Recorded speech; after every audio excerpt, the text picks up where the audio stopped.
Okay, everybody, this is Emar Silvertooth. Welcome to another edition of the Gridiron Blitz. We're going to focus on the conclusion of the NFL preseason. We'll get to Cam Newton being released by the New England Patriots and the rookie quarterbacks that showed intrigue throughout the entire preseason, and some other news and notes in the world of the NFL as we are less than 2 weeks away from the start of the NFL season, regular season beginning. We're recording this on September 1st. 2021. We're finally in September, which means it's football season coming up. College football will be doing a lot with that as well. But this will be focused specifically on the NFL preseason and things that we saw. As always, follow everything that we do on the mothership, the sportsinquirer.net, premier site for news and notes in the world of sports. We don't have anything NFL specific on the site, but I do want to plug some content that we have as far as college football goes. We were able to speak to several Georgia State people throughout the past few weeks as their college football season starts up.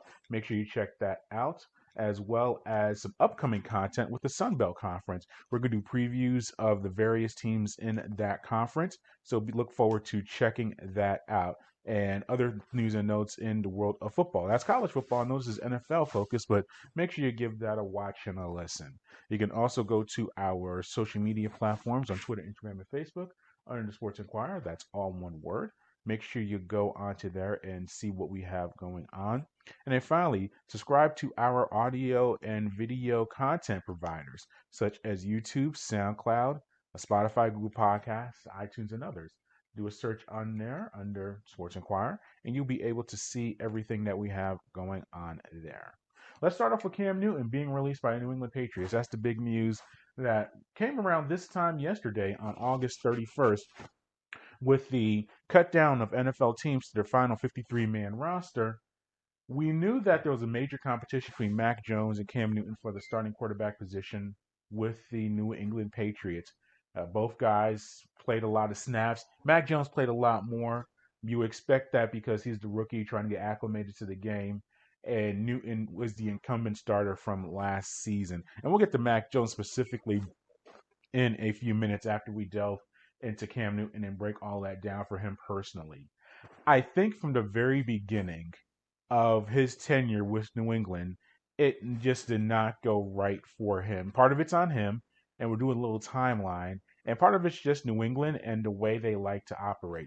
The initial signing of him last year, it surprised me because one, it doesn't seem like and we know we've seen Tom Brady there for all those years under Bill Belichick and just the way they like to operate. Cam Newton seemed like the antithesis of it on and off the field.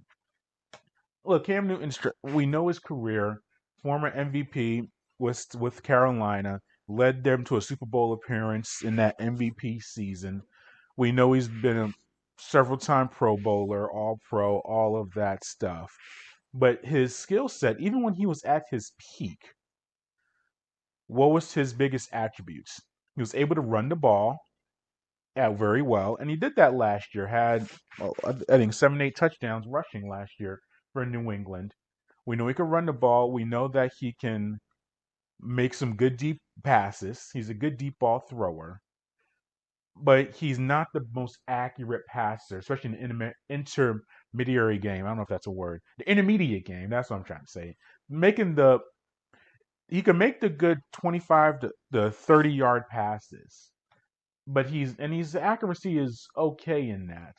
But to make those 5 to 15-yard intermediate passes, which is what the New England offense thrives on, especially when you look at the offense coordinator Josh McDaniels and his success.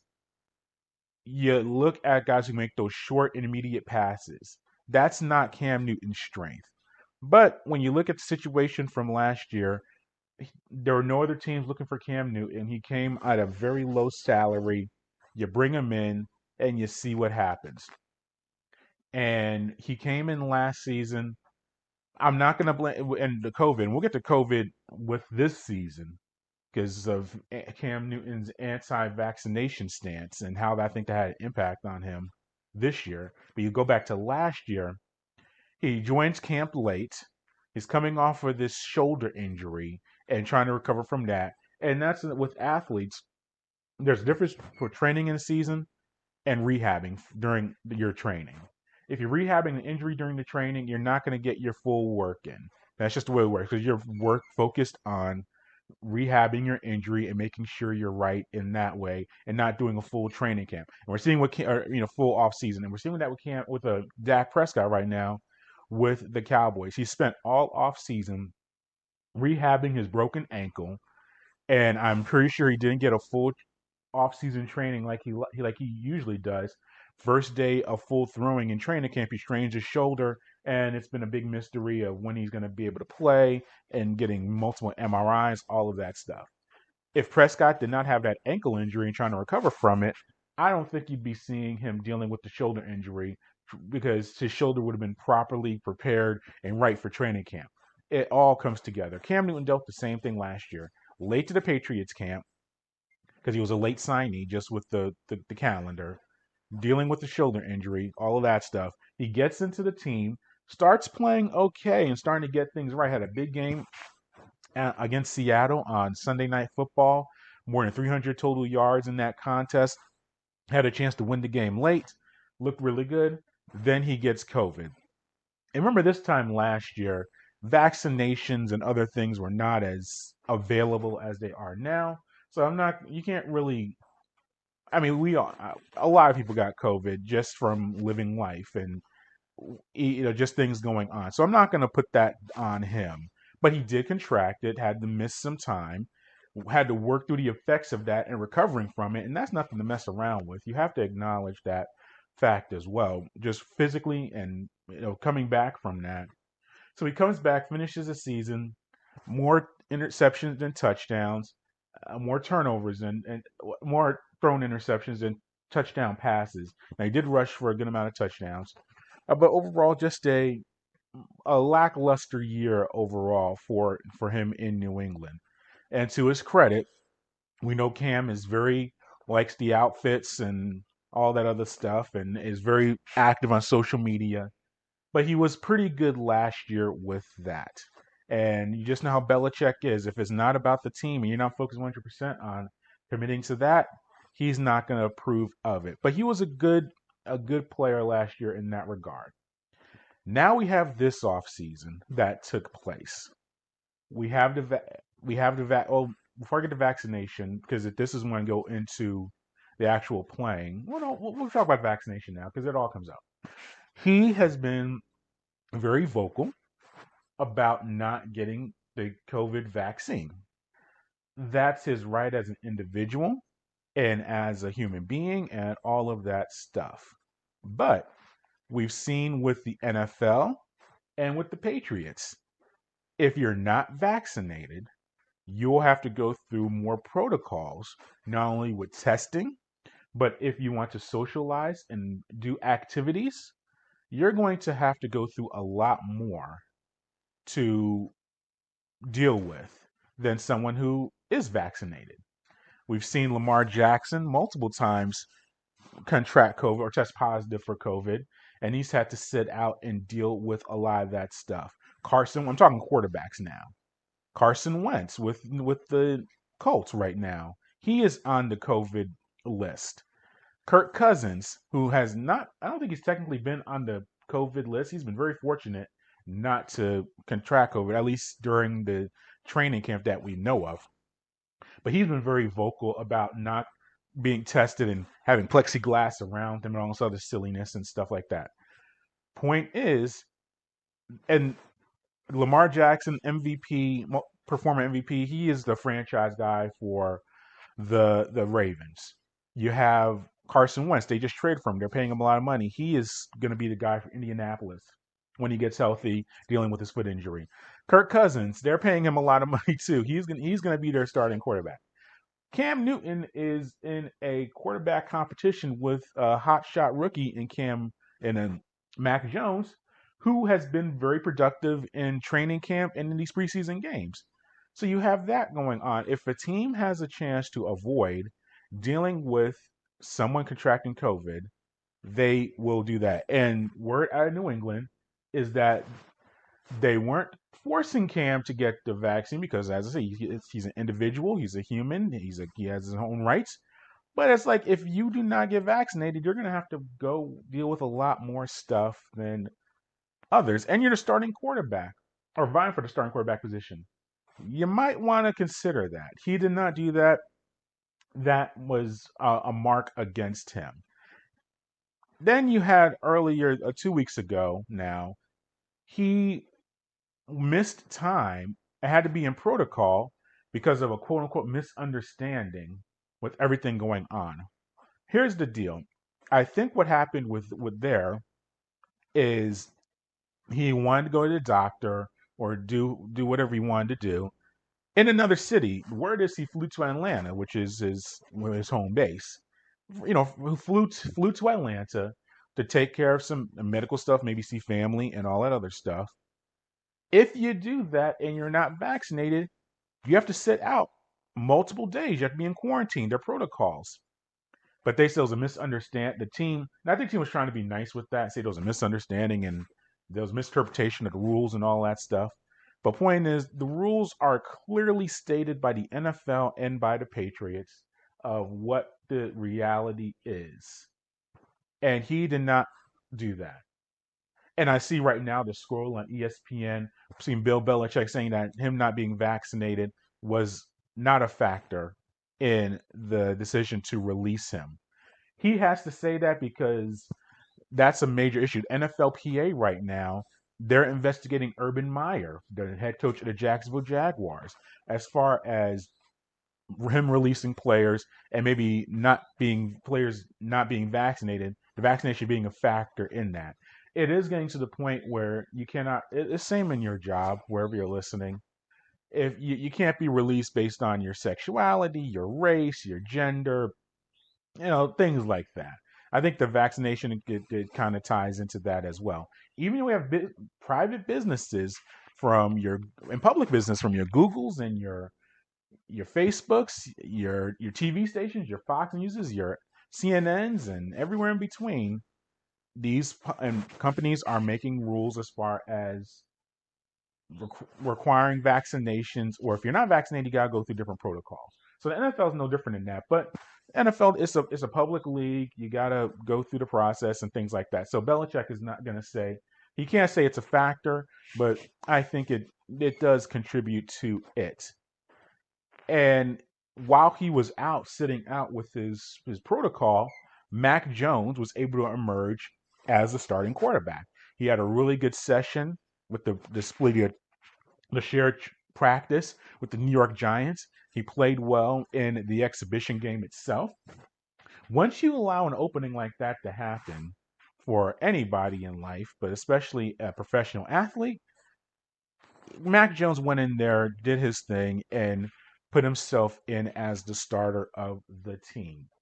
And also, we saw Cam Newton with the cryptic message on social media about talking about loyalty and things like that. He said it was about a family matter or his personal life. And you can Google and research Cam's life. I'm not TMZ, but you can see that he does have some things going on. And so him leaving that social media message about loyalty and wanting respect. If you see his personal life, it kind of ties to it. But you can't do that in the middle of a quarterback competition. You're competing for a starting position, and you have a Bill Belichick, probably the most notorious anti-social media coach, maybe in all of sports, but definitely in the NFL. He's not going to want his starting quarterback doing that type of stuff. So you have to consider all that stuff as well.